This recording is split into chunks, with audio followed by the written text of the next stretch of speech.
తెలంగాణ వీరభద్రియ వీరముష్టి కేంద్ర సంఘం నిర్వహిస్తున్న గోల్డెన్ జూబిలీ క్రికెట్ మ్యాచ్ సోమవారం నాడు నాగోల్లోని బీఆర్ఆర్ క్రికెట్ గ్రౌండ్లో నిర్వహించారు.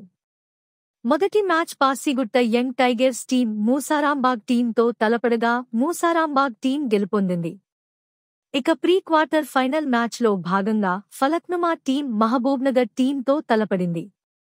ఈ క్రీడా పోటీలకు ముఖ్య అతిథులుగా జాతీయ వీరభద్రియ వీరముష్టి సంఘం అధ్యక్షులు కాటపల్లి రాజేశ్వరరావు, తెలంగాణ వీరభద్రియ వీరముష్టి సంఘం కేంద్ర కమిటీ అధ్యక్షులు కాటపల్లి వీరస్వామి, కేంద్ర కమిటీ కార్యనిర్వాహక అధ్యక్షులు మెట్టపల్లి పోచయ్య, ప్రధాన కార్యదర్శి చెవ్వ కొండయ్య, మాజీ సలహాదారులు పొన్నాల నరహరి, కోశాధికారి కాటపల్లి రవికుమార్, కార్యదర్శి కడెం జంగయ్య, ఉపాధ్యక్షులు మెట్టపల్లి పెద్ద వీరస్వామి, తుల్ల యాదయ్య, జాతీయ సంఘం కార్యదర్శి పొన్నాల శివరాజ్, కోశాధికారి Katapalli Gandiswamy, Veerabhadriya Veeramushti charitable trust vice chairman Chevva Vijay Chander, ప్రధాన కార్యదర్శి చెవ్వ శ్రీనివాస్, సీనియర్ సభ్యులు Katapalli Bhikshapathi, education committee chairman Katapalli Vithal, జాతీయ కేంద్ర సంఘం అధికార ప్రతినిధులు కాటపల్లి ఎల్లేష్, చెవ్వ చిత్తరంజన్ గార్లు పాల్గొన్నారు.